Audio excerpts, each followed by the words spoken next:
bilang leaders, kailangan matuwid ang iyong paningin. You know, public office is a public trust.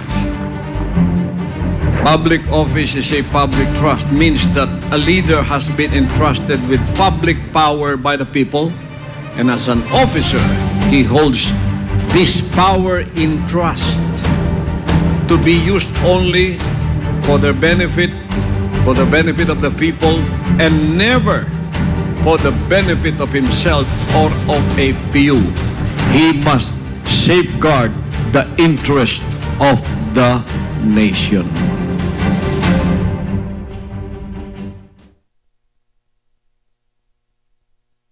Dami ko nang in-applyan, wala pa rin akong trabaho. Help! Ang taas na naman ang tuition fee sa eskwela. Help! Nakaligtas ka nga sa COVID. Hihimatayin ka naman sa taas ng bayarin sa ospital. Help! Ang party list na subok na sumaklolo sa mga kapabayang humihingi ng tulong sa panahon ng kagipitan. Piliin ang party list na nagbibigay ng malaking help sa mga problema ninyo. Help Pilipinas Party List!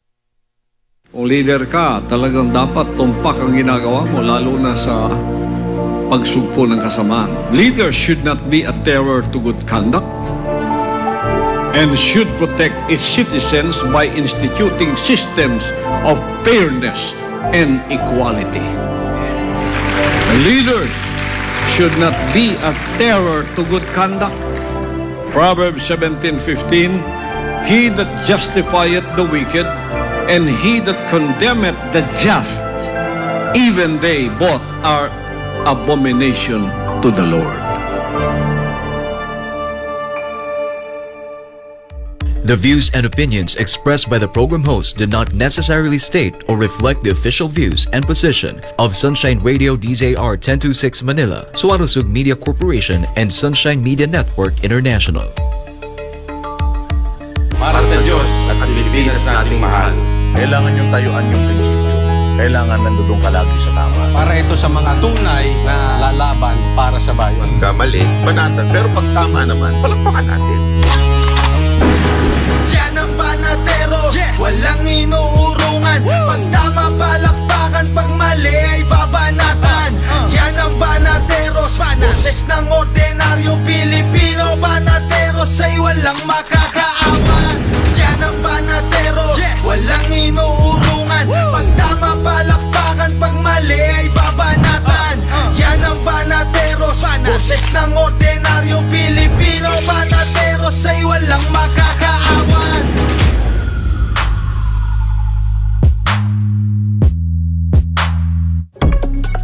Alright, so magandang gabi Luzon, Visayas, Mindanao. Kayo ay nanonood ng Banateros sa SMNI. Ako, si Master Judea. At ako naman po, si Jay Guevara. Alright, so once again, magandang gabi po sa inyong lahat. At syempre, huwag kakalimutan na mag-subscribe at mag-follow sa YouTube channel at Facebook account, katulad ng kapartner mo sa balita at serbisyo.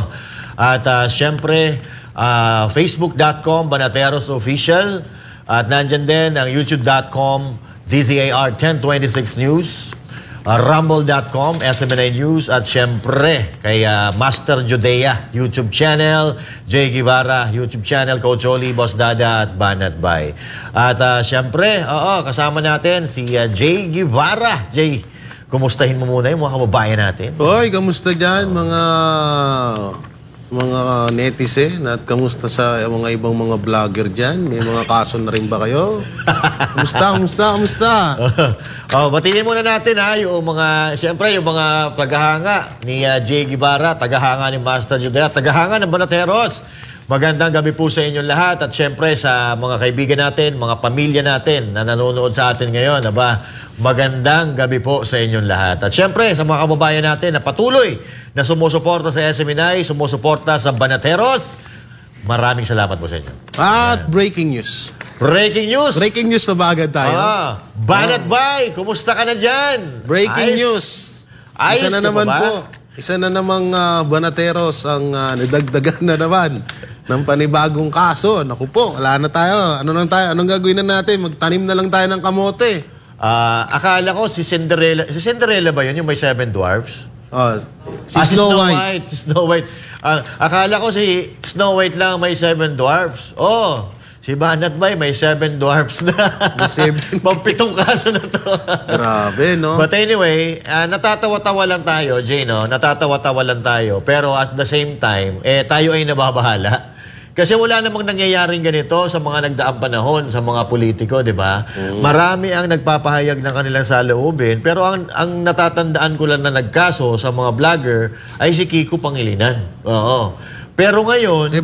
baka dun ginayan ng administrasyon, or yung mga galit kay Banat Bay. Baka yun ang naging...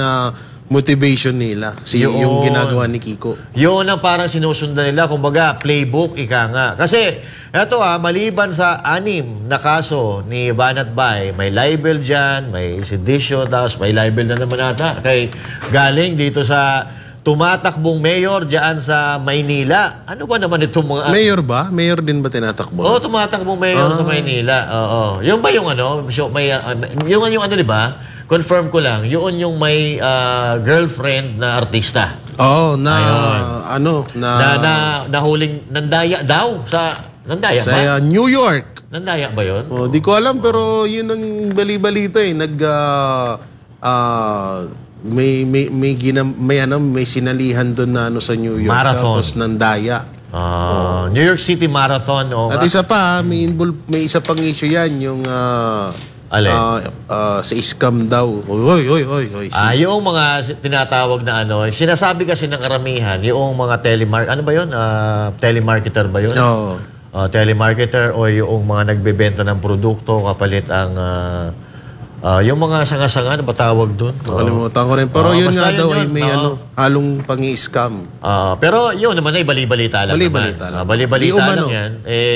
Yan po ay talk of the town. Kasi pagka may nagtanong daw sa iyo na ano ba yung tanong, Jay? Yung mga tinatanong ng mga ganyan. Open-minded ka ba? Open-minded ka pagka may nagtanong sa iyo na open-minded ka ba, sabihin nyo hindi. Meron pang isang issue yan Master Ano yun? Yung mga kunwari magbebenta ng mga sports car para ipamigay daw or pangtulong sa mga kababayan or kapwa Pilipino ay isa daw malaking drama lang naman daw pala. Di natin alam baka malay mo binigay tapos para ibenta, gano'n. Kasi alam natin kung sino yung nagpapatakbo. Hindi na namin papangalanan, no? So, antayin nyo na lang si Banat Bay siya sa kanyang video sa YouTube or kung saan siya na lang magpapangalan. Basta kami kilala na namin. At yung tumatakbong mayor na yan ay maraming issue dyan. Tapos ito pang kutob ko dyan. Malamang sa malamang ay iisa lang ang puno nito. Yun ang kutob ko dyan, no? Sa kaso na panibago ni Banat Bay. Wala na tayong karapatang magsalita, no? Oo, wala na. Kaya yun nga nakakalungkot, no? Kasi masyado ng balat sibuyas ang mga politiko ngayon. Pati polis, si General Torre, no? General na siya ngayon. Dati colonel lang yan. General na ba? Oo. Ay, grabe. Parang si Pardo, no? Pres na bago pumunta sa Davao, colonel lang. Pagkakaalam natin, Pero ngayon, ay general, tapos siya na ang director ng CIDG. Palakpakan natin si General. Congrats, Ang bilis. Ang bilis ng promotion, pero soon, ang bilis din ng karma. Ay, sorry. Pero General Torre, wala ka doon kanina. Nasaan yung... Pero may hamon ako, Master. Pasensya na kung napuputol ko yung mo. Sige. May hamon ako sa lahat ng mga ayaw nila na... Gusto nyo bang patahimikin talaga lahat ng mga vlogger? Ayan. Kasi napapansin na ho namin, lalo na sa Banateros Brothers, laging napupuntirya si Banat Bay. Kahit panoorin mong paulit-ulit yung mga video ng tao, wala ka naman makikitang Wala, kasi po na violation or maling nasabi. So wala naman din sa kaso, no? Wala namang karapat dapat ikaso. Ganito, may hamon ako sa lahat ng mga pasimuno ng mga kaso-kaso na to, sa lahat ng mga vlogger. I-stop kami. I-stop kami sa pagbablog at sa pagsasalita, pagbabalita ng katotohanan sa mga YouTube channel namin. Pero isang kondisyon. Gayahin nyo sa lahat ng mainstream media, gayahin nyo ang SMNI sa pagbabalita, i-stop kami. Kasi una-una, alam naman namin, kaya nga kami nandito ng mga vlogger. Kasi bukod sa SMNI, tutusin sa lahat ng mainstream media ngayon, diretsuhan tayo. SMNI na lang ang mapapanood mo na may na walang kinikilingan. Nasa lahat ng katiwalian na nangyayari sa gobyerno is nalalaman dito sa SMNI. So yun din ang aming hangarin, no? So tutusin ako, dati akong charity vlogger. Bakit ako naging politics vlogger? Na napakalayo, di ba? Kasi nga, inaisip ko, wala na bulok na ang sistema sa ibang mainstream media. Yun. So, gamitin ko yung channel ko para makapaghatid ako ng totoong balita. Kasi alam naman natin ngayon na wala na talaga. Sobrang baboy na ang ibang mainstream media. Talagang nadadala na sa pera at hindi na nila ginagampanan kung ano yung merong trabaho na meron sila. Yun. Kadalasan laging fake news, dagdag bawas, at puro lang kasiraan sa mga Duterte yung kanilang binabalita. Pero yung mga dapat nilang ibalita, hindi nila nagagawa. Kaya hamon ko sa inyo, kung gusto nyong mawala, kahit ako na lang, hindi ako magbablog, basta lahat ng mainstream media, gawin nila kung ano yung ginagawa ng SMNI. So ito, dagdagan ko yung hamon mo. Hindi lang yung mainstream media. Ayusin nila ang mga trabaho nila para walang magrereklamo. Diba? Kasi kung yung yung mga vloggers nga, hindi nyo pinakikinggan sa mga hinaing namin na ipinapaabot sa atin ng ating mga kababayan, sino pa ang magsasalita? Kung kami nga, hindi nyo pinakikinggan, yung mga ordinaryong tao pa kaya na walang mga channel. So, ang hamon natin, maliban doon sa pagsasaayos ng mainstream media, dapat magbalita kayo ng tama at patas. Ito sa mga politiko natin, hamunin natin, ayusin nila ang trabaho nila. Huwag silang gagawa ng katiwalian, huwag silang gagawa ng kagaguhan, huwag silang gagawa ng katarantaduhan, walang magrereklamo. Kasi diba? Kahit naman sino kahit sino tanongin nyo, at kung wala naman nakikita sa inyo, ba't kami magre-react? Correct. Ba't kami magsasalita? Kaya kami nagsasalita dahil may nakikita kami sa inyo. Kaya kami nagsasalita ng ganito dahil mali na yung ginagawa nyo. Kung tama ba yung ginagawa nyo, bakit kami magsasalita, di ba? Bakit kami magre-react? Hindi naman kami katulad nila Franz Castro at ng ibang mga NPA dyan na kahit wala namang, kahit napakaganda ng mga ginagawa ng mga Duterte, sita pa rin at kung ano-ano kasiraan ng sinasabi nila dun sa tao. Yeah, Sino ba naman ang wala sa katinuan ng pag-iisip na babatikusin yung tamang ginagawa? Ako ito, real talk, no? Pagkatapos ng eleksyon, tumahimik ako 3 buwan ako hindi nag-vlog. Bakit? Kasi nga, sabi ko, wala na. Nanalo na si Marcos, suportahan na lang natin kasi nandyan na yan. Kaya lang, nakikita ko, Jay, nung mga naglalaon yung panahon, lumilipas ang mga panahon, parang yung mga pinangako, hindi naman tinutupad. Kung yung ano pinangako niya, kabaliktaran yung nangyayari. Kaya doon ulit tayo bumalik. Bumalik ulit tayo mag-vlog. Kasi by that time, ako talaga decided na talaga ako na mag-motovlogging. Mag-vlog ako, camping-camping. Pero sabi ko, wala ito. Walang mangyayari sa bayan natin pagka ganito na walang magsasalita. Mayroong ibang nagsasalita mga vlogger, pero mas maraming nagsasalita, mas may pag-asa tayo na mapakinggan. Pero parang wala rin na napakinggan. Kaya hindi rin yung masisisi yung mga vlogger kung nagsasalita. Kasi wala Maano talaga palubog yung bansa natin. Imbis na umanga tayo, medyo parang nauuwi ata sa wala yung pinaghirapan ng mga nakalipas na administrasyon at nababalik na naman tayo sa mga lumang kalakaran sa politika. At ito nakakalungkot lang kasi katulad ng sinabi ko kanina, parang nagiging balat sibuyas ho tayo. Kung hindi po totoo yung sinasabi sa inyo or pinaparatang, actually pag pinanood yung mga vlogs ni Banat Bay, wala namang pagbibintang, halos walang libelous doon kasi patanong siya kung mag-vlog at ini-echo lang niya ang sinasabi ng ibang mga personalidad, di ba? So hindi ko nga maintindihan kung bakit pinupuruhan nyo ng pinupuruhan si Banat Bay. Nandyan naman si Jay. Di ba, Jay? Pero mali talaga, no? Kasi ito lang, yung administrasyon na kada kibot ng vlogger may nakakasuhan. Ito si Maharlika, kinasuhan ng kinasuhan. Now, bakit ka masasaktan? Kung hindi naman totoo yung sinasabi, di ba? Bakit ka masasaktan? Sabi nga, kahit gaano katalim ang isang kutsilyo, pag hindi ka tatamaan, hindi ka naman masusugatan. Jay. Ako, kung sakali man na, pero hindi ko pinapangarap din na makasuhan, no? Gusto mo? Hindi ko naman pinapangarap na maging ganyan. Pero isa lang ang katwiran ko eh.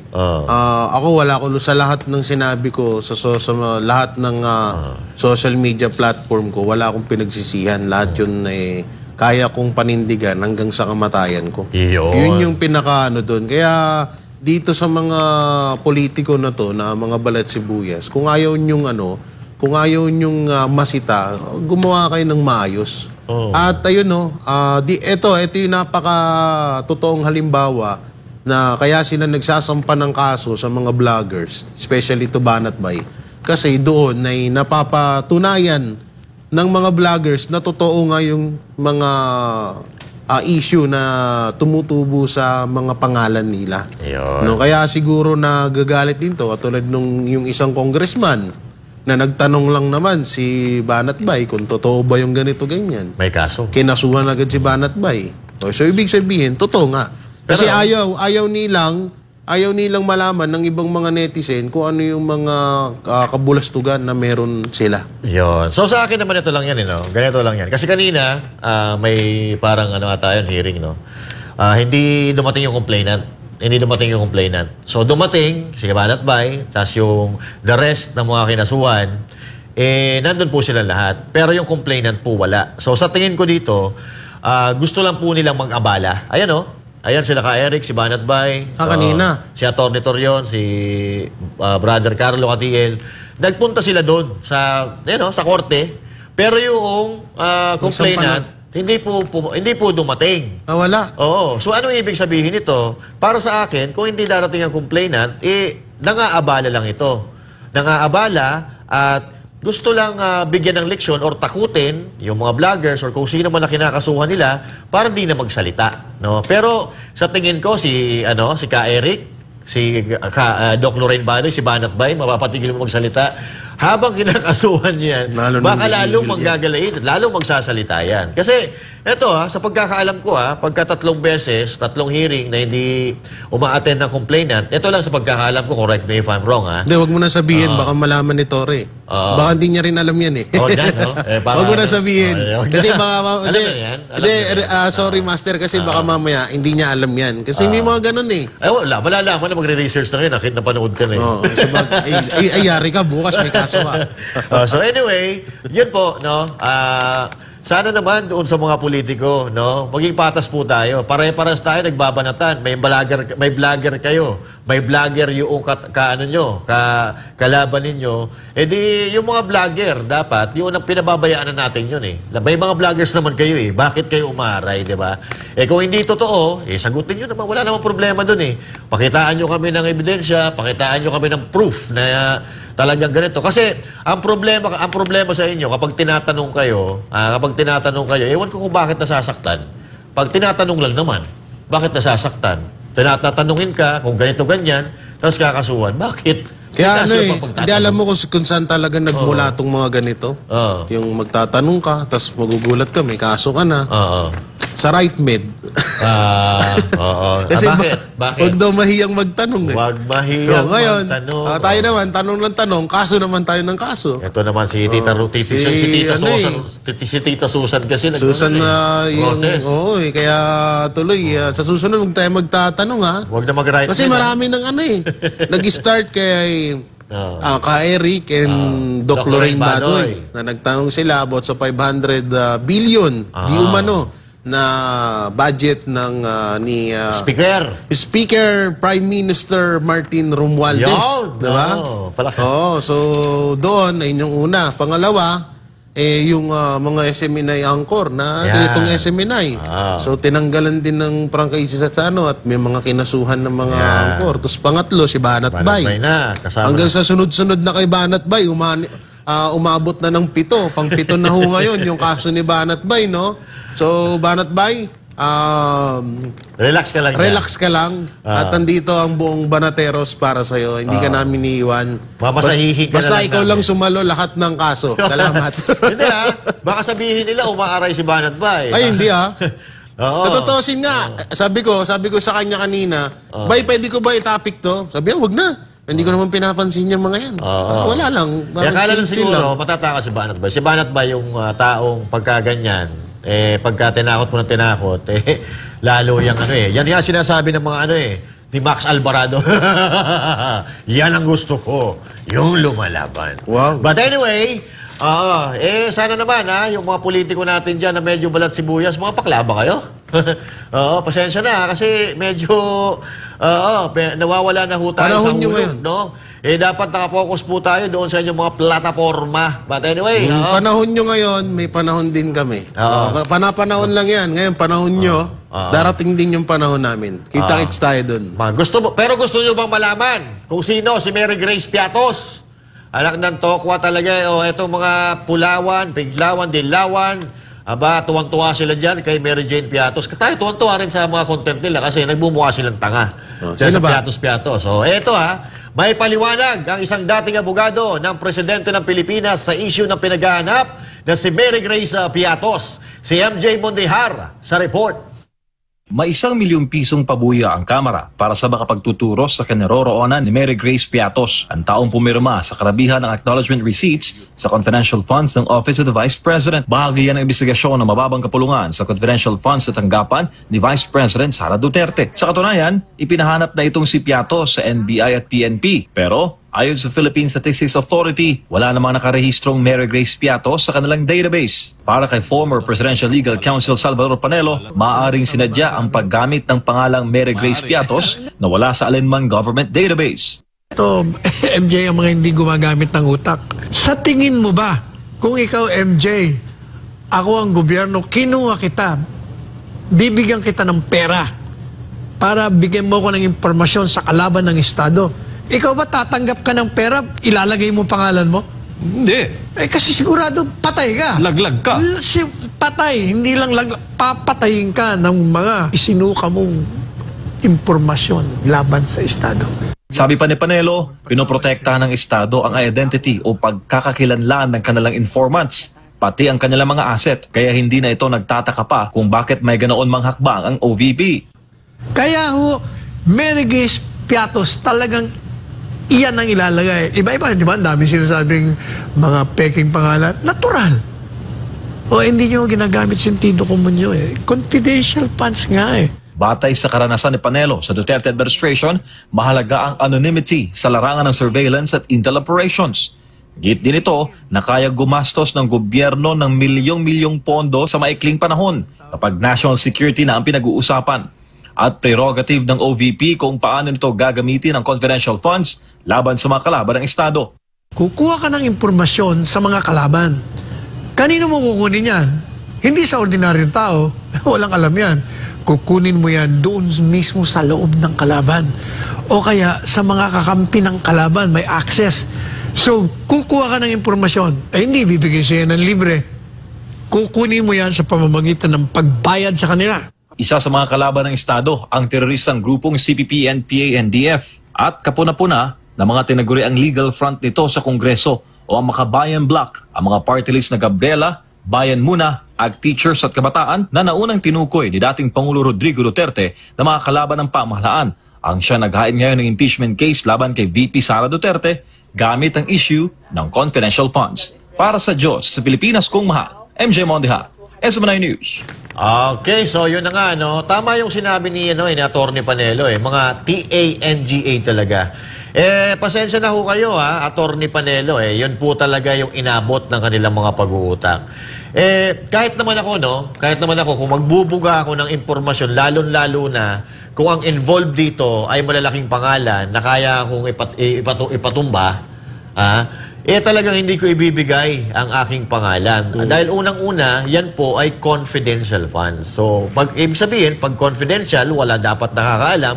Ngayon lang naman natin nalaman kasi pilit nga po nila na inuusisa yung confidential funds ni BP Sara Duterte na ang sabi nga, hindi yan confidential funds. Si BP Sara na mismo ang nagsabi noon.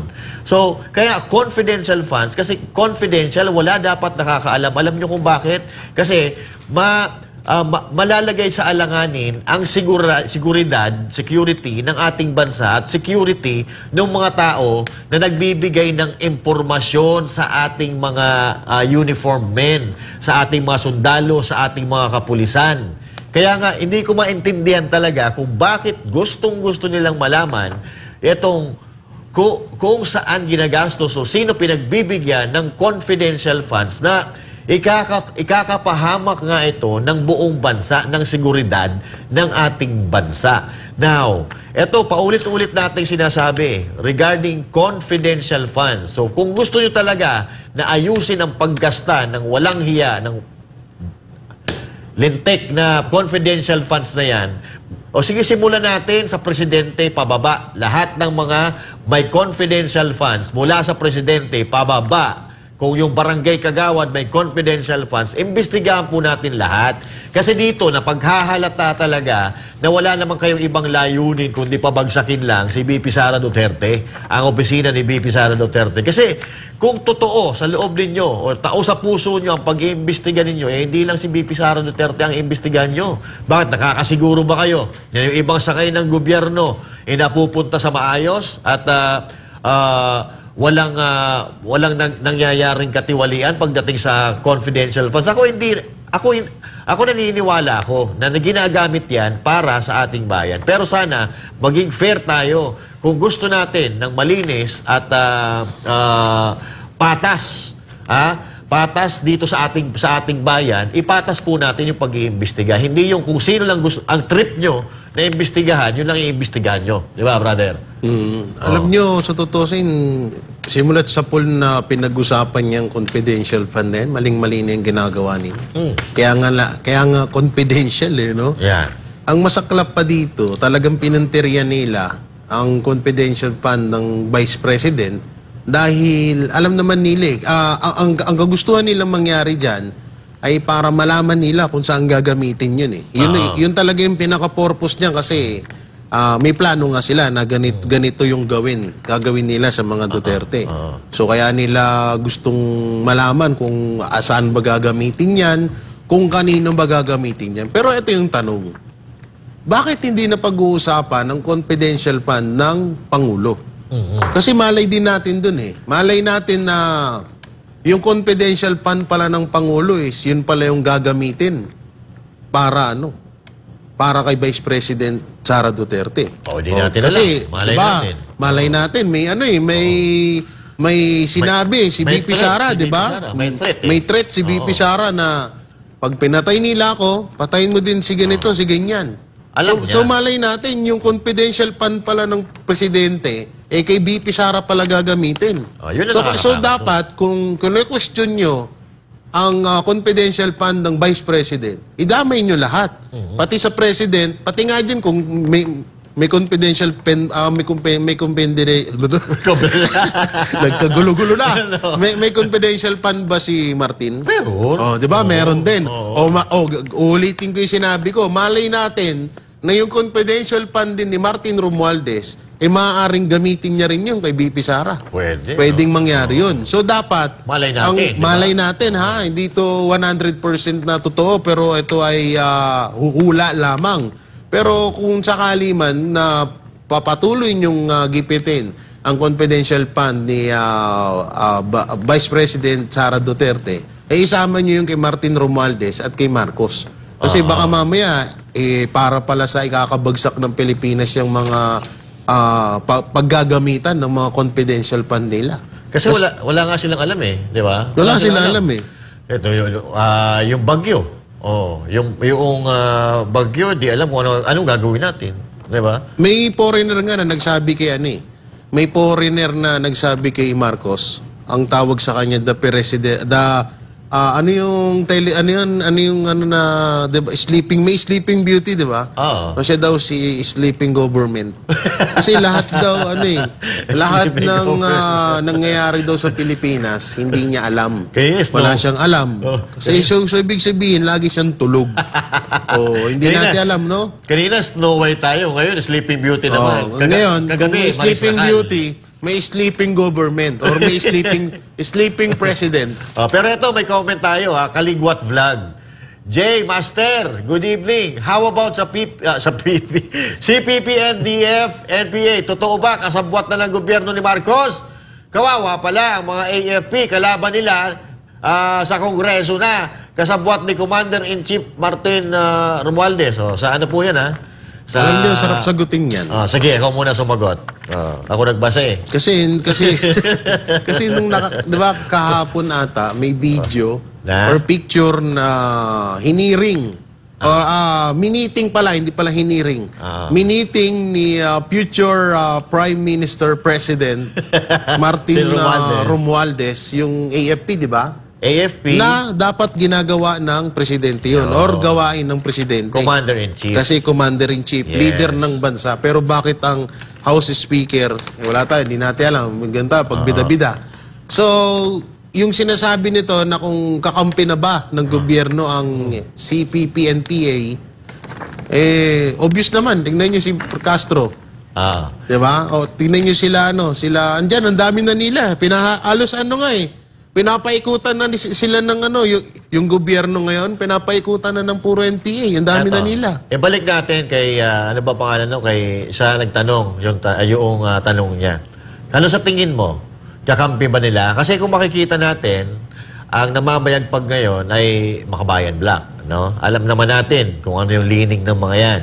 So, sila ang nangunguna sa impeachment kay BP Sara Duterte at walang ginagawa ang presidente, no? Oo. Kasi, ito po, kung tutuusin, ito yung grupo na lumalaban sa gobyerno, no?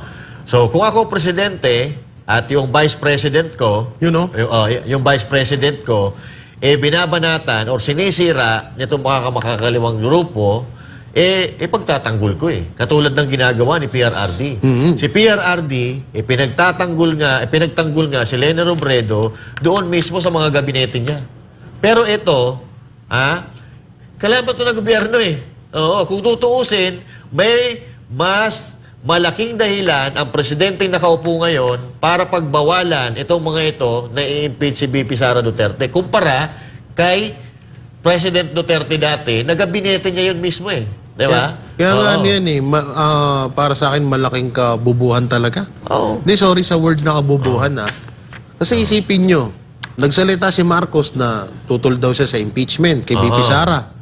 Tapos may kita natin yung mga NPA nandyan sa loob ng House of Representatives nagpapile ng impeachment. Doon pa doon pa may daladala ng mga placards. Tapos may number sa kanila, tapos party list. Ang galing nga ng nila ngayon Bagay, tipid nga naman yun. Kaysa sa TV nila ipalabas yung number ng grupo nila. Alam nyo, isang malaking kabubuhan to dahil tanggi ng tanggi yung presidente tungkol dyan sa impeachment na yan. Tapos yung mga NPA hinahayaan sa House of So sino ba ang dapat pumigil dyan? Di ba ang presidente? Kaso, kung pinipigilan nga ng presidente, kung pinagpapatuloy ng House Speaker, sa tutusin, kaya pa rin kontrolin ng presidente yun Yung House Speaker ka lang kaso, saan nakikita natin ngayon, parang si Romualdez talaga yung presidente, no? Kasi ito, ako, totoo yung sinasang-ayunan ko, yung sinabi nung commentor natin kanina, no? Kasi, tingnan mo, saan ka nakakita? Convicted ng child abuser, nag-contempt ng isang abogado. Convicted na child abuser, nag-file ng impeachment laban sa Vice Presidente na pinakamataas ang rating sa balat ng gobyerno ng Pilipinas. Di ba? Doon pa lang malalaman mo na hindi maganda talaga nangyayari. Tabingi ang mga pag-uutak ng mga karamihan sa mga leader natin ngayon. Kaya ako, ito may muling babala. Muling nagbabala ang ating tagapagsalita, ang dating tagapagsalita ng NTF-ELCAC na tunay na layunin ng makakaliwang grupo matapos ang kanilang ginagawang paghahain ng impeachment complaint laban kay Vice President Sara Duterte. Kung ano ang kanilang layunin, alamin sa balita ni Carlo de la Peña. Ang Hindi na nakakagulat para sa dating Communications Undersecretary at dating tagapagsalita ng NTF-ELCA na si Dr. Lorraine Badoy ang kamakailan lang na paghahain ng samot-saring impeachment complaints ng ilang makakaliwang grupo laban kay Vice President Sara Duterte. Aniya, simulat sa pool, nais na ng CPP, NPA, NDF na pabagsakin ang kasulukuyang sistema ng pamahalaan at ang ginagawa nilang hakbang laban sa pangalawang pangulo ay isa lang sa kanilang mga mapanlinlang na taktika para makabalik sa pwesto. At ang CPP, NPA, NDF, iisa lang ang goal niyan, isa lang, pabagsakin ang ating gobyerno. Kasi ang pinaniniwala nila Franz Castro at ng CPP, NPA, NDF na meron pa silang kakayanan. Nagyayabang sila dito sa mga medyo hindi katalinuhan ng mga politikong ito. At saka hindi naman bumababayan so hindi nila alam yung totoong nangyayari. Nagbabala naman ang dating NTF-ELCA spokesperson sa tunay na layunin ng komunistang teroristang grupo at kung paano sila malalabanan. I would like to ask our mga kababayan natin to caution you na if you see na meron ng hate, ibig sabihin na na-agitate na kayo. Ina-agitate na kayo ng CPP, NPA, NDF. Dito nagsimula yung mga anak natin na tumangan ng baril dahil sa laki ng galit. So mag-ingat kayo. Yan ang expertise ng CPP, NPA, NDF. Galitin tayong lahat. Kaya naalala ko, nung sinabi ni PRRD sa amin marching orders, kung gusto niyo ito matapos, dalawang salita lang, good governance. O wala yun, paano pag wala yun ngayon? Diba? So we're very vulnerable kasi pinaglalaroan tayo ngayon ng CPP, NPA, NDF, and this means that our country is in grave danger right now kasi ang enemies of the state ay pinaglalaroan tayo at yung mga leaders ay kakampi nila. Matatanda ang kamakailan ay nagain ng pangalawang impeachment complaint ang ilang mga miyembro ng bagong alyansa Makabayan o Bayan na kilalang bahagi ng komunistang teroristang grupong CPP, NPA, NDF. Para sa Diyos at sa Pilipinas kong mahal, Carlo de la Peña, SMNI News. Yun ang totoo dyan, partner. Kasi ito, ang tingin ko dito, nagagamitan lang sila.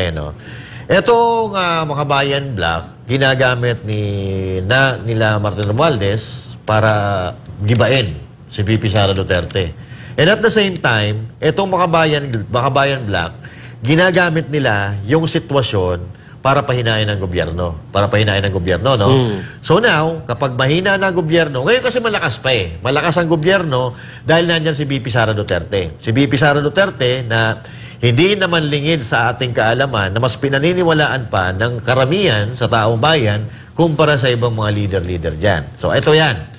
Kapag napabagsak nila si VP Sara Duterte, madali na lang po nilang mapapabagsak yung pinakapuno. Kasi mas matatag si VP Sara Duterte At unang-una, kaya pinipitik si VP Sara Duterte dahil itong pamilya na ito po ang nagpahina sa mga CPP-NPA.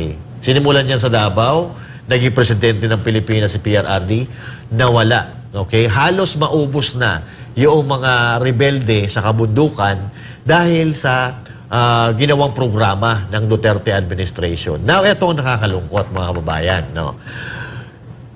Wala silang pakialam kung ano ang mangyayari sa ating bansa. Ginagagamitan sila. Yung nasa gobyerno, ginagamit ang Makabayan Black, ginagamit din ang pagkakataon para malukop nila ang gobyerno. At yun ang nangyayari ngayon, sila ang bida. Sila ang bida ngayon. Lagi natin nakikita, nagtitipon-tipon sila dyan. Diyan mismo sa House of Representatives.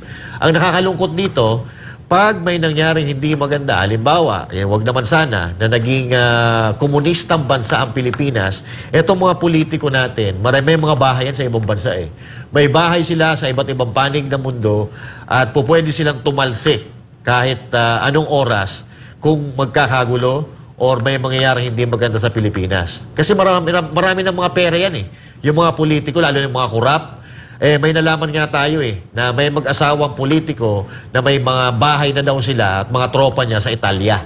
No? So, bantakin mo, ang maiiwan dito, tayo-tayo. Tayo-tayo ang pahihirapan ng mga komunista, pero sila, tatalsik sila, sarap ng buhay nila, dahil ginamit na nila yung pera ng taong bayan para sa sarili ng kapakanan, pero ang kawawa dito, yung mga ordinaryong Pilipino.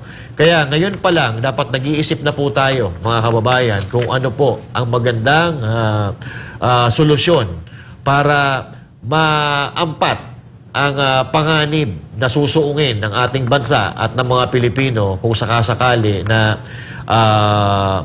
magtagumpay itong mga layunin nila na pagpapa-impeach kay VP Sara Duterte at ariin na nila ang gobyerno na kanila. Kasi sa totoo lang, marami mga party list dyan na nagtatago sa likod ng kanilang pangalan, pero yan po ay ang lining niyan ay mga nasa kabundukan o yung mga nasa sinasabi natin ng mga rebelde. Jay. Alam nyo, parang nagbalik tayo sa 1986 na panahon na presidente si Cory Aquino. Dahil nung panahon na yon, yung mga NPA ay kinakampihan ng administrasyon. Sa totoo nga lang, nung mga panahon na yun, ay pinakawalan pa nga ang mga leader ng mga NPA na nandyan sila Joe Masison at si Bernabe. Kung hindi ako nagkakamali sa kanilang mga pangalan, no? So ngayon naman, medyo may pinagkaiba lang ng konti, pero ganun pa rin yung sistema. Ang administrasyon na ipilit ng nakipag-anib sa NPA. Nakakatawa lang dito dahil alam natin ng NPA ay yan ang sumisira, number 1 na sumisira sa gobyerno. Yan ang number 1 na kalaban ng gobyerno yung NPA. Pero ngayon, sila mismo ang nagkakampihan para pabagsakin ang nagtatrabaho ng matino, naglilingkod ng matino sa bayan, walang iba kundi si Vice President Sara Duterte. So sa madaling salita, itong administrasyon natin ngayon ay napakabulok na. Biruin nyo, ikaw ba naman? NPA, kakampihan mo. NPA, magkakasama kayo. And tingnan nyo, si Castro, convicted na, NPA pa. Pero ang ginawa, tawag dito, nakapag-contempt pa ng isang attorney. Si Paduano, ganun din. At marami pa dyan iba. At pinakamasakit pa ngayon, hinahayaan ng gobyerno na magkaroon ng boses etong mga NPA na to. Na samantalang ito yung number 1 na problema sa bansa natin. Yun. Na pilit nila ngayon na binubuhay. Kaya nga kung kahit ako, hindi ko inabot yung panahon ni Cory na yun. Dahil diamak na mas bata ako sa inyo. Yun. Pero kung pagdidikitin nyo, halos nangyari. Kung ano yung pangyayari noong 1986 at ngayong 2024, 2023, halos parehas na parehas. Yung presidente natin ay bulok. Yan. So, nasagot na yung question kanina, yung unang binasa natin. Nasagot na. Kahit hindi mo direct ng sinabi na nasagot na. Pero ito, may another comment tayo. Galing kay Ramon Ligan. Sabi niya dito, dapat siguro palitan ng title ng HOR, House of Representatives, to House of Terrorists. Aba, nako po. Nakaupo ang mga kaliwa dyan at easy lang nilang papasukin ang ahensya. Yan po ay komento. Galing yan sa ating YouTube channel. Siguro, medyo sang-ayon din ako dito. Sang-ayon din ako sa sinasabi niya. Kasi base sa mga nakikita natin ngayon, talaga namang yung mga nagbubulag-bulagan, tunay na bulag, at yung mga walang prinsipyo ang magsasabi na walang power ang Makabayan Black ngayon. Diba? Tsaka ang hangarin talaga niyan, ang nakikita ko nga dyan sa kilos ng mga NPA na yan. Pagkatapos nilang pagtulong-tulungan, kasi hindi talaga nila kaya kung isa lang. Halimbawa, NPA, papabagsakin si Sara o mga Duterte, hindi nila kaya Malabo. Halimbawa, Dilawan, papabagsakin si Sara, hindi pa rin nila kaya. Pulangaw or Pulahan, hindi pa rin nila kayang pabagsakin ang mga Duterte. So, ang ginawa nila, nagsanib puwersa sila. Kaso tuso ang NPA. Kaya nga, ang nakikita ko dyan, pagkatapos nilang durugin or kung ano mang gustong gawin nila, na alam naman natin, di naman sila magtatagumpay, pagkatapos nilang, kung ano yung gusto nilang gawin sa mga Duterte, malamang sa malamang isusunod nila dyan si Marcos. Corrected by? Hindi, isusunod nila dyan si Marcos. Ang masakit pa yan, ang namuno pa sa pabagsak ng gobyerno ay yung pinsan niya pa. Ayun yung masakit dyan. Ayun yung nakikita ko, ha? Pero bahala kayo. Kung magalit kayo, wala akong pakialam sa inyo. Pero sa tingin ko naman, hindi. Kasi itong mga politiko na to, kailangan ito ng mga boto eh. Oo. Yung Iglesia ni Cristo, nagsalita na magagawa sila ng rally kontra sa impeachment kay Bibi Sara Duterte. Kaya dito makikita mo kung sino talaga yung matino eh. Iglesia ni Cristo, anong gusto nila? Katahimikan, kapayapaan. Kaligtasan ng Pilipino. Ganon din. Iisa lang eh. Halos iisa lang. Kay OJC, ganyan din ang ano. Ganon din. So now, sa tingin ko, hindi yan itutuloy nitong mga naglilinis-linisan. Naglilinis-linisan ng mga congressman. Ang magpupush talaga dyan, itong mga bayan black. Kasi wala namang mga credibility na ito eh. Wala na, basang-basa na yan. Hindi kong alam kung bakit nananalo pa yan eh. Siguro, marami din talagang sympathizers. Itong mga taong ito. Itong mga rebelde. Maraming sympathizer. Hindi ko alam kung... Kasi, tingnan nyo lantad na yan sa publiko. Sa buong Pilipinas, buong mundo pa. Pero bakit nananalo pa rin? Hindi, sa nakikita ko dito, Master, baka ito na yung pinaka-kapalit ng lahat. Kasi kung mapapansin nyo, pinalaya si De Lima, pinalaya si Espinosa, kinonvicted niya si Castro, pero malaya pa rin si Castro. Malamang siguro, ang ano niyan, siguro. Siguro lang. Baka ang pinaka-usapan dito, ganito gagawin nyo, ganito usapan. Gawin nyo itong mga inuutos ko at hahayaan namin kayo sa gusto nyong gawin. Kaso may pagkatuso lang din talaga itong administrasyon. Bandang huli, sa palagi ko, hindi rin nila papayagan to Dahil alam nila na sila din mapuputukan. Hindi gagawa ang itong mga to nang ikakapahamak nila yan. Hindi nila gagawin yan. Kaya maaari nga dyan siguro, itong ginawa lang nilang palaman tong mga NPA na to, or ginagawa lang nilang palaman tong Makabayan Block para ito ang sasalo or hindi mapuputukan ng ang administrasyon. Sabi mo kanina, walang alam di ba? Hindi nga nila namamalayan na mali na yung ginagawa nila. Kaya ito, bandang dulo nito, magbibirahan din itong mga to Kasi pag nakuha na nila yung mga gusto nila, sila na magsasalpukan dyan. Kasi ngayon, magkakakampi pa sila kasi yung layo nila isa pabagsakin ang mga Duterte. Pabagsakin si BP Sara Duterte. Pero, sa bandang huli, syempre, yung mga gahaman sa gahaman, sila na dyan magboboljakan dyan, At syempre, mga banateros, marami pa akong gustong sabihin So siguro sa pagbabalik na lang namin, mag-break po muna tayo. Huwag po kayong aalis at magbabalik po ang programang Banateros. Iyon, Yan ang Banateros, walang inuurungan. Pag tama palakpakan, pag mali ay babanatan. Yan ang Banateros, boses ng ordinaryong Pilipino. Banateros ay walang makakaawan.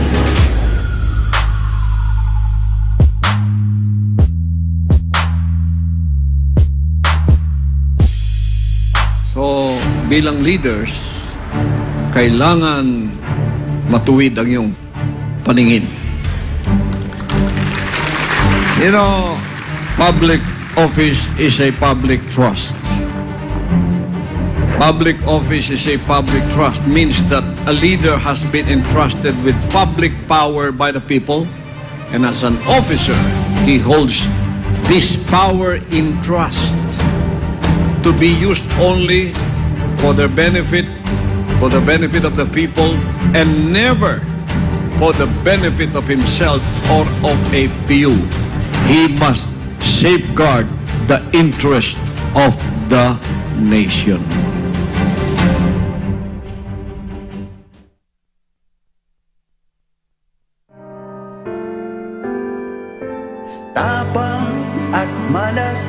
Ang malasakit ay binibigay sa mga taong nangangailangan. Kailangan bukal sa kalooban ng pagtulong.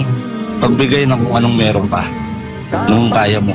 Ang malasakit, magsasakripisyo ka. Ang pagtulong ay walang pinipiling oras. Kagaya ni Mr. Malasakit, Senator Bongo, disyo ang magserbisyo. Dami ko nang in-applyan, wala pa rin akong trabaho. Ang taas na naman ang tuition fee sa eskwela. Nakaligtas ka nga sa COVID, hihimatayin ka naman sa taas ng bayarin sa ospital. Help! Ang party list na subok na sumaklolo sa mga kapabayang humihingi ng tulong sa panahon ng kagipitan. Piliin ang party list na nagbibigay ng malaking help sa mga problema ninyo. Help Pilipinas Party List!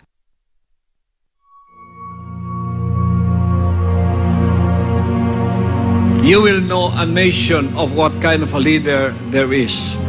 Look at the fruits of that. Look at the result of that leadership. If the leader wants cleanliness, and he has that spirit of being clean and cleanliness, everything that is under him will be clean. If the leader wants law or order, the result will be law and order. If there is chaos, then that leader is chaotic. Because the failure and success of everything depends on the leader.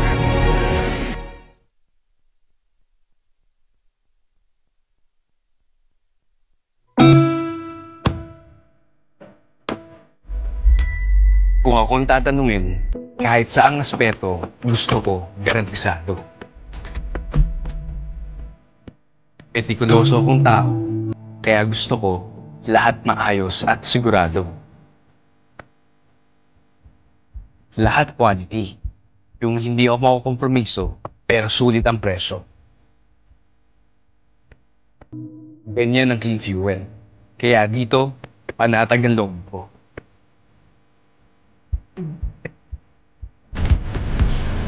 Magandang umaga po, sir. Utang po. Utang.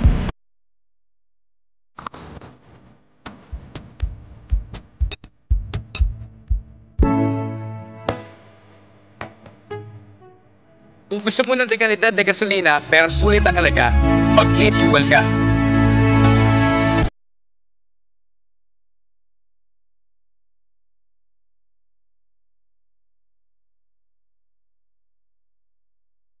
Yan ang banatero, walang inuurungan. Pag tama palakpakan, pag mali ay babanatan. Yan ang banateros, boses ng ordinaryong Pilipino. Banateros ay walang makakaawan.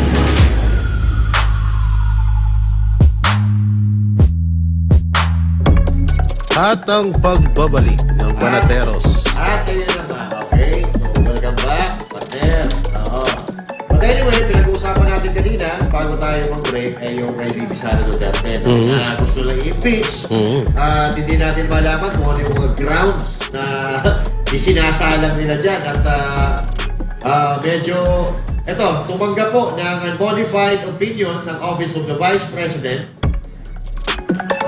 Sorry. Ay, wala nga. Sorry. Na naman tayo sa Okay. From the top. From the top. So, yan kanina pinag-usapan po natin. I'm sorry. Kanina pinag-usapan po natin, galing tayo kasi sa break, na pasarap yung break natin. But anyway, I'm sorry. At kanina pinag-usapan natin yung kay BP Sara Duterte, yung impeachment na yan. At hindi natin alam kung ano yung grounds nila sa impeachment, na alam namin na ito hindi tatayo talaga kasi patapos na yung taon at mag-i-eleksyon, no? At ito na nga, isa sa mga grounds na pinupukol nila kay BP Sara Duterte, ngayon, ito na ang resulta. Tumanggap po ng unmodified opinion ang Office of the Vice President mula sa Commission on Audit sa kanilang 2023 financial statements.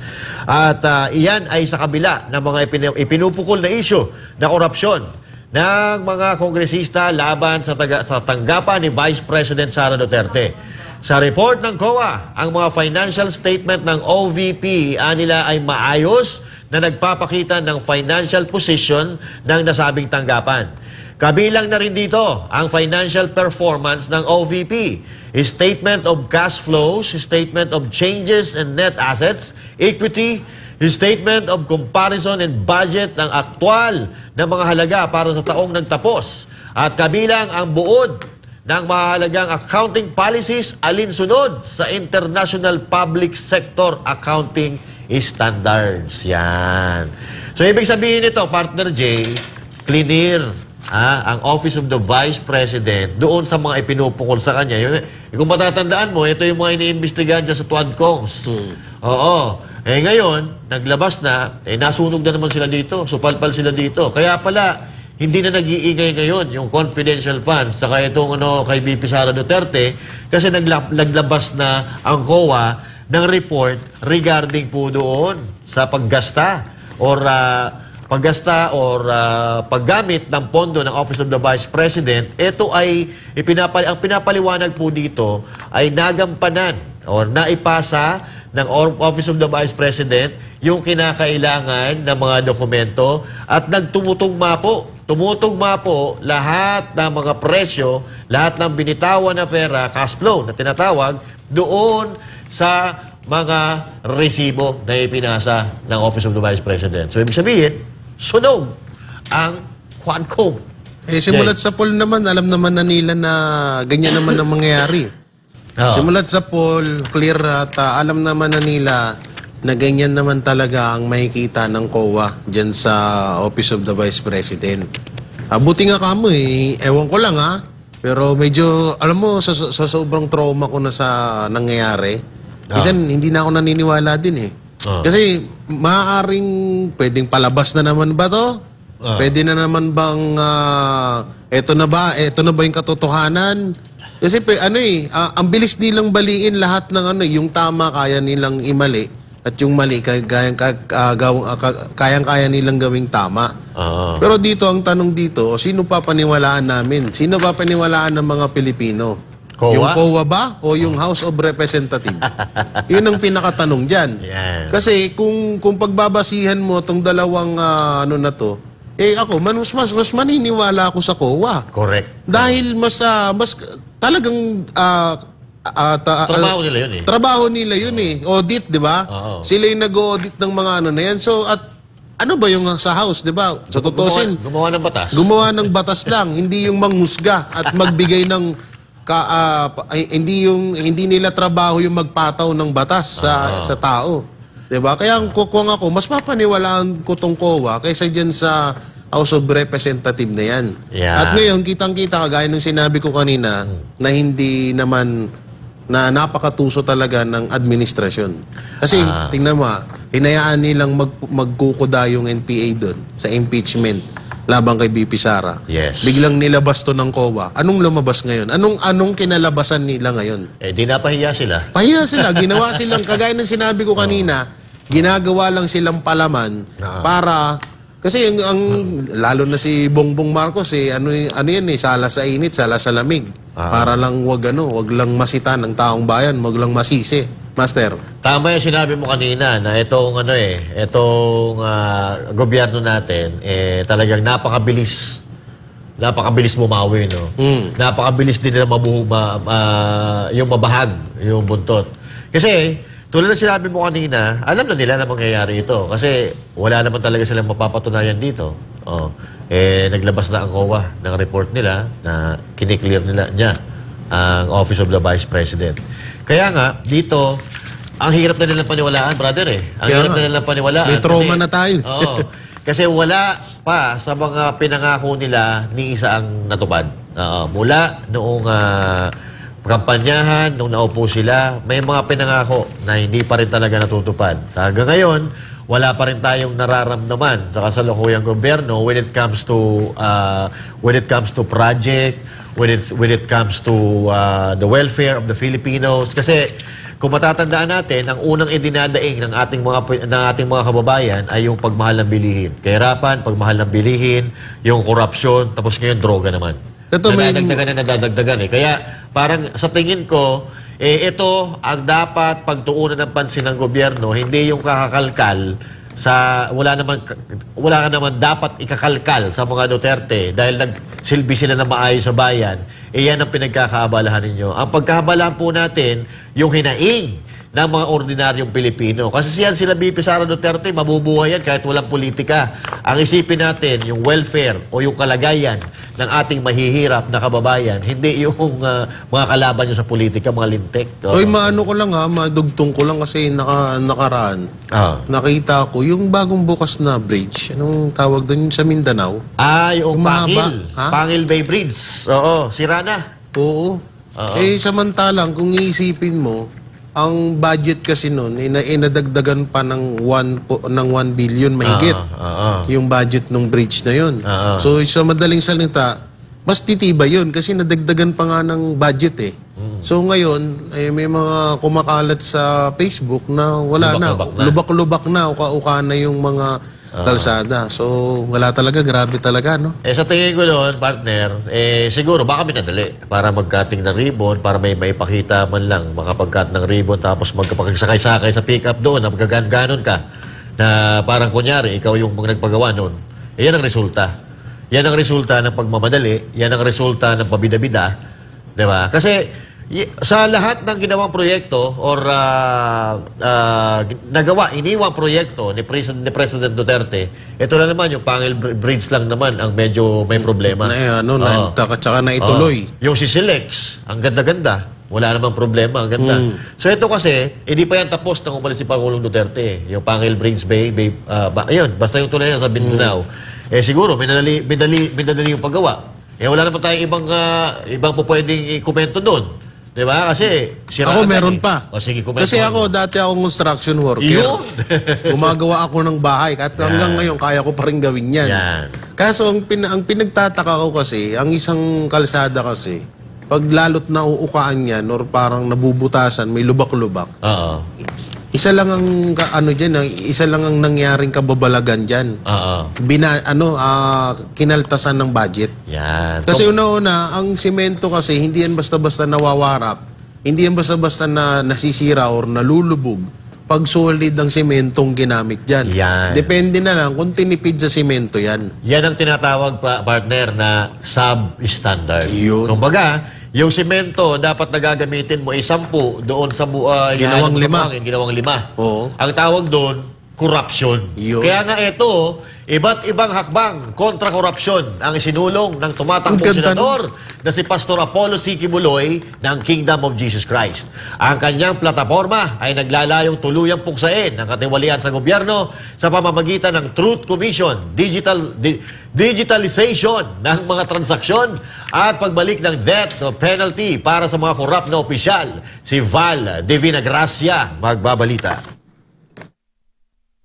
Patuloy na hamon sa bansa ang talamak na korupsyon na itinuturing na pangunahing balakid sa pag-unlad ng Pilipinas. Sa 2023 Corruption Perception Index and Transparency International, nasa ika-115 pwesto ang Pilipinas. Isang indikasyon ng kakulangan sa transparency at accountability sa paggamit ng pondo ng bayan.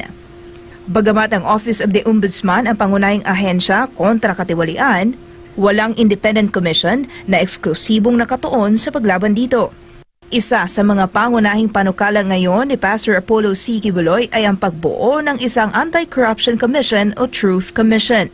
Layunin itong magtatag ng isang independent body na binubuo ng mga ordinaryong mamamayan o taxpayers. Ang komisyon ang mag-iimbestiga at pagre-rekomenda ng legal na aksyon laban sa mga opisyal ng pamahalaan na sangkot sa katiwalian. Kaya sila mismo ang bibigyan ng kapangyarihan ng Truth Commission na ito para i-investigate, ipoprosecute at bibigyan ng legal actions, legal remedies. Sila yung magre-recommend kung ano yung tamang ipapataw na penalty para sa mga lalo-lalo na sa masyadong korap na. Bilang bahagi ng kanyang Zero Corruption Platform, nais din ni Pastor Quiboloy ang pagpataw ng death penalty sa mga opisyal na napatunayang nagdulot ng matinding pinsala sa kabutihan ng publiko at interes ng bansa. Yung death penalty po talaga ang ipapataw na penalty, lalong-lalo na sa isang corrupt na opisyal na nagkaroon ng problema, lalo nag-cause ng problem with the public welfare and national interest, sila po yung papatawan. Isa rin sa mga nakikitang solusyon ni Pastor Apollo upang masiguro ang tamang paggamit ng pondo ng bayan ay ang digitalisasyon ng lahat ng transaksyon sa gobyerno. Dapat digitalize na din yung payment, even yung pagbayad mo sa mga taxes. Wala nang human contact, okay? Pag magbayad ka, digitalize pa rin. And at the same time, hindi lang yon, even the government expenditures, makikita na yan lahat. Yung procurement, yes, accessible, digitalized na. Bidding, for example, para sa mga government projects, digitalize yan, lahat makakakita. Ang ganitong programa ay hindi bago sa ibang bansa. Sa katunayan, sa Singapore, sila ay mayroong Smart Nation Initiative kung saan ang lahat ng transaksyon sa gobyerno ay isinasagawa online. Sa India naman, mayroon silang Digital India Initiative na nagpapadali sa serbisyo ng pamahalaan tulad ng pagbabayad ng buwis, pag-apply ng permit, gayon din ang access sa public records. Tulad ng maayos at malinis sa pamamahala ni Pastor Apollo C. Quiboloy sa The Kingdom of Jesus Christ o KOJC, naniniwala ang butihing pastor na hindi imposibleng makamit ang zero corruption sa gobyerno kung mahigpit na maipatutupad ang mga batas laban sa katiwalian.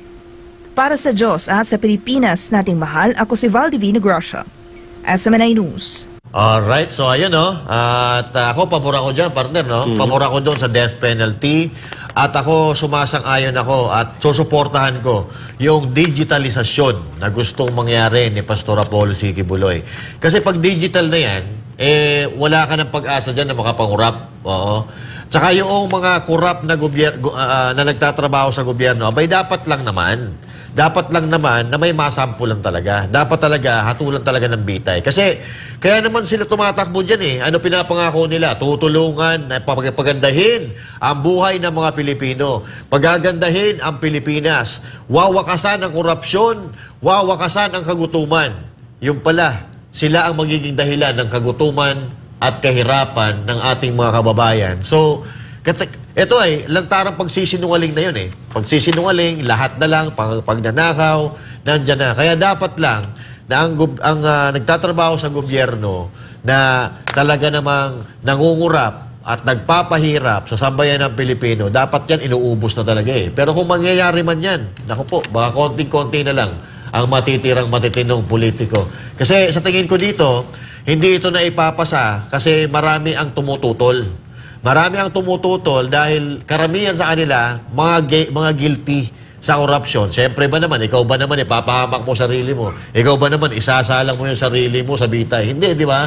Kaya nga, nananawagan ako sa ating mga Pilipino na maghalal tayo ng matitino na mga politiko para ma-overthrow natin or ma-overpower natin itong mga korap. Kasi yung mga korap na yan, pag nag-usap-usap yan, pag nagbotohan tayo at mas marami sila, matatalo pa rin tayo. Kaya mas maganda, mas maraming matitino, mas maganda, mas may pag-asa at mas mananalo ang sambayan ng Pilipino. Kung matatandaan nyo, sinabi dati ni PRRD or ni dating Pangulong Rodrigo Roa Duterte na ang mga Pilipino, hanggat hindi sinasampulan, hindi nakikinig or hindi natututo. Lalong-lalo na tungkol dun sa droga dati, di ba?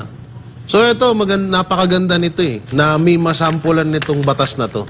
Kasi sa oras na may masampulan dito, titigil at titigil yung corruption na yan, lalo't buhay na nila yung kapalit. Titigil at titigil dyan. Kaya ako, pabor ako dito sa batas na to na ipapatupad ni Pastor. Napakaganda nito dahil maraming matatakot, maraming maiilang ng mga korap ng mga politiko na ngayon obvious naman kung sino-sino sila, di ba? Ang tanong nandito, 2025 magiging senator si Pastor. 2028 pwedeng maging vice president si Pastor. 2026, 2029, tama ba? 2028, Vice President. 2020-10. 2032. Wow. 32 ba? 2034. Mga 2034, ipapatupad yung batas na to. Yan. So ngayon, ang daming mamamatay. Ang daming kurap Kasi ngayon pa lang, ginawa na nila yung Hindi, bago may pasayang partner, wala na, magdiliparan na hindi, sa ibang bansa. may iwan at may iwan dyan. May iwan at may iwan dyan.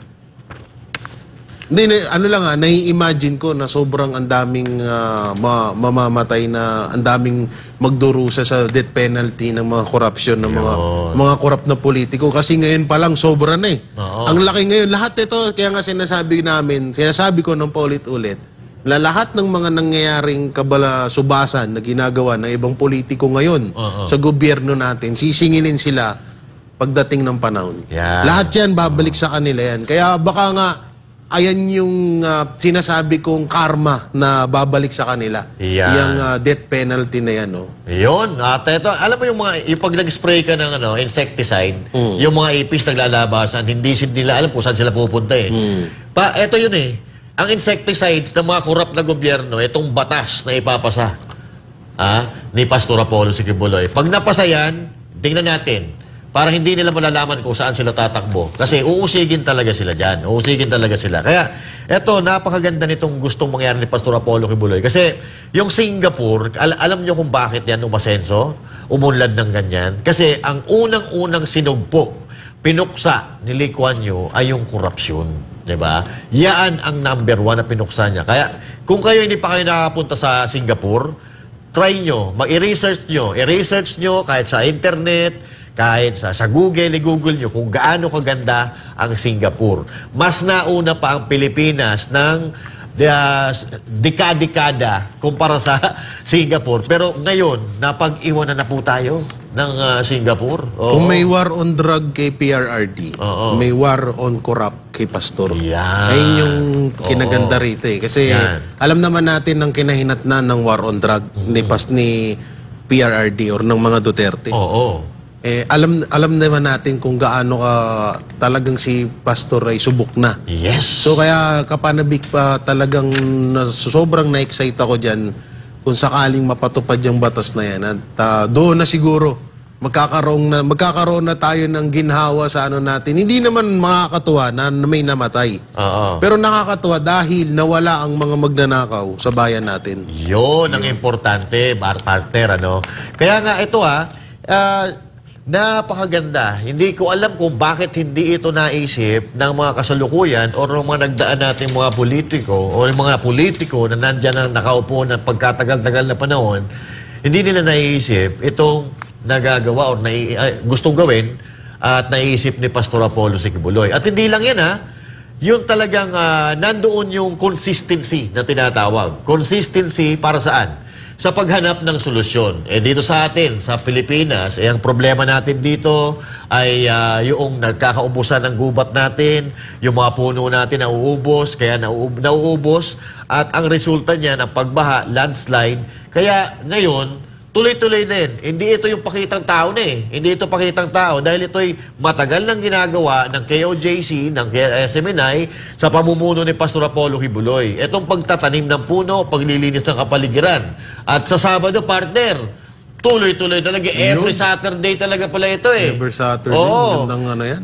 Every Saturday, kung hindi tayo magtatanim, lilinis tayo ng kapaligiran. At sa Saturday, nationwide ulit ito, partner, Nationwide ulit ito.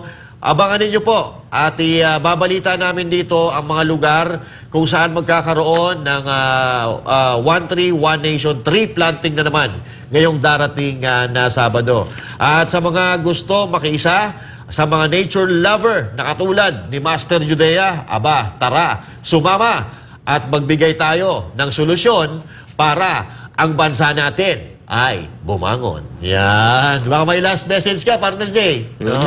Ito sa mga, kasi may mga nakita rin ako comment, lalo na sa mga Luzon, sa Maynila, paano daw sila makakaganon, makakagawa ng mga ganon pagtatanim, puro wala na daw lupa sa kanilang mga bahay. Alam nyo sa amin, ito lang ang solusyon dyan sana sabi nyo wala kayong lupa. Kami nga nakakapagtanim wala rin kaming lupa doon sa amin. Sa paso? Napaka yung gumawa ka ng alam yung goma, gawin mong kwadrado, tapos pag ganun mo, pahaba, lagyan mong lupa. Pwede ka na makapagtanim dun. Kasi yung oxygen na binibigay din ng mga halaman na yun, malaking tulong na sa ano yun. Sa kalikasan yun. Hindi naman, tsaka yun, mas maganda, kung ayaw nyo matrabaho, edi sumama kayo sa 131 Nation ng KOJC ng SMNI. Yan, tama yan. Tama, partner, ano? Kahit yung mga halaman niya sa bahay, nag-ano yan sumasanggaya ng polusyon. Imbis na mapupunta sa ilong mo, doon sa mga dahon ng halaman. Tsaka double purpose yun. Kung yung tinatanim mo doon, gulay, may bunga, makakain mo pa. O, di ba? Healthy ka pa. Oo. Nalayo ka sa pollution, healthy pa yung kinakain mo. Tama. Pero, bago tayo magtapos, para naman, sa ating countdown. Lulat ako dun 20 days na lang mga kabanateros at Pasko na. Ang bilis. Ang bilis, di ba? Boss MJ, ano ng balita. Ayan. 20 days na lang. Boss MJ. 20 days na lang, Pasko na, no? At sana naman, ngayong Pasko, yung mga pakurap-kurap, tigil muna natin yan. At sana naman, yung mga nag-away-away dyan, magbati-bati, love-love muna tayo ngayong Pasko. Pero sabi ni BP Inday Sara, ang Pasko ay pagpapatawad, pero hindi ko sila patatawarin. Mga pakurap-kurap dyan, huwag niyong antayin na yung mga mata niyo na yung kumurap, ha? Kaya tigil-tigilan niyo na yan. Master. Sige, magkita-kita po tayo muli, mga banateros. Dito lang sa SMNI, pagtama palakpakan, pagmalibanatan. Ako po, si Master Judea. At ako naman po, si Jay Guevara. Para sa Diyos at sa Pilipinas nating mahal.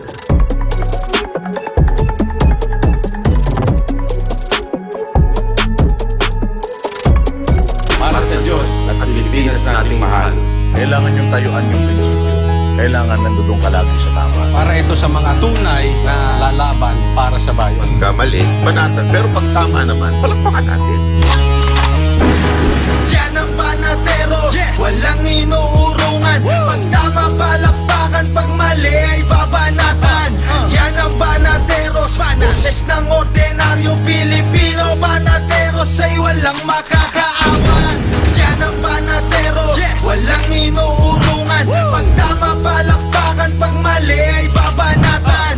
Yan ang banateros, boses ng ordinaryong Pilipino. Banateros ay walang makakaawan.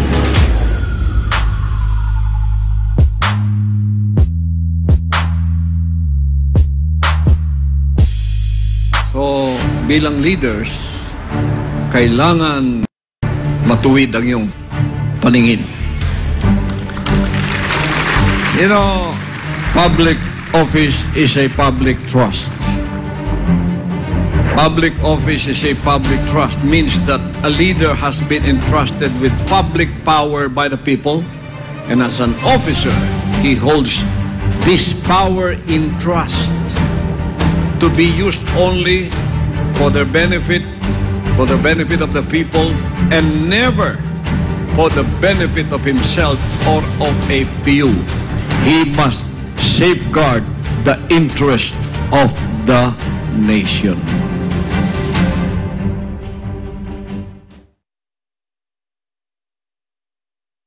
Dami ko nang in-applyan, wala pa rin akong trabaho. Ang taas na naman ang tuition fee sa eskwela. Nakaligtas ka nga sa COVID, hihimatayin ka naman sa taas ng bayarin sa ospital. Ang party list na subok na sumaklolo sa mga kapabayang humihingi ng tulong sa panahon ng kagipitan. Piliin ang party list na nagbibigay ng malaking help sa mga problema ninyo. Help Pilipinas Party List!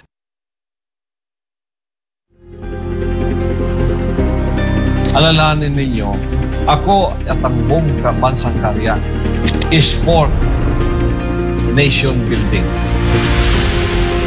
Gusto natin ang ating bayan ay isang marangal na bayan na may pagmamalaki natin dahil sa development na ginagawa ng ating pamahalaan kung saan-saan makikita natin. Kung tingnan mo sa mapa, ang Pilipinas ang liit-liit.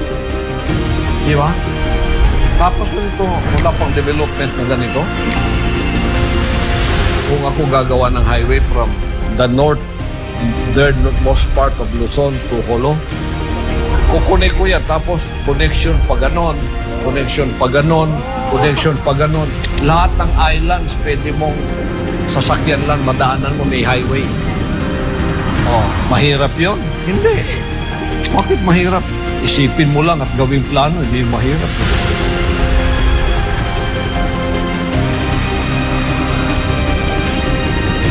What the mind can conceive can be achieved. Di ba? Oh, yun ang dream ko para sa ating bansa. Pusong makabayan niya. Puso para sa development ng ating bansa.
sa bawat isa.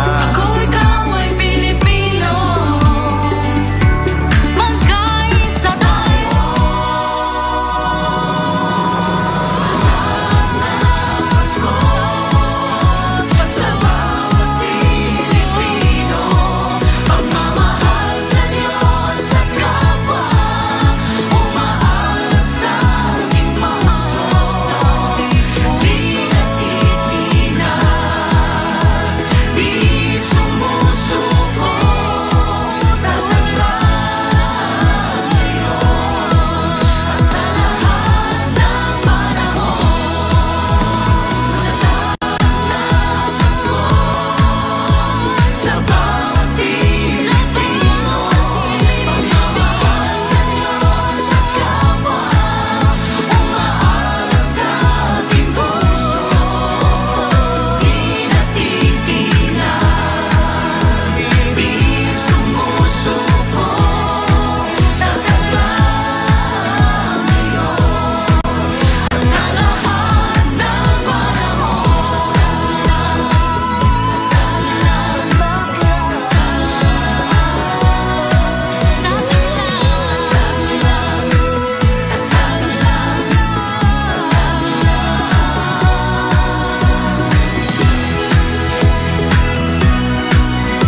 Subscribe to SMNI News Channel and turn on the notification bell to keep you up to date.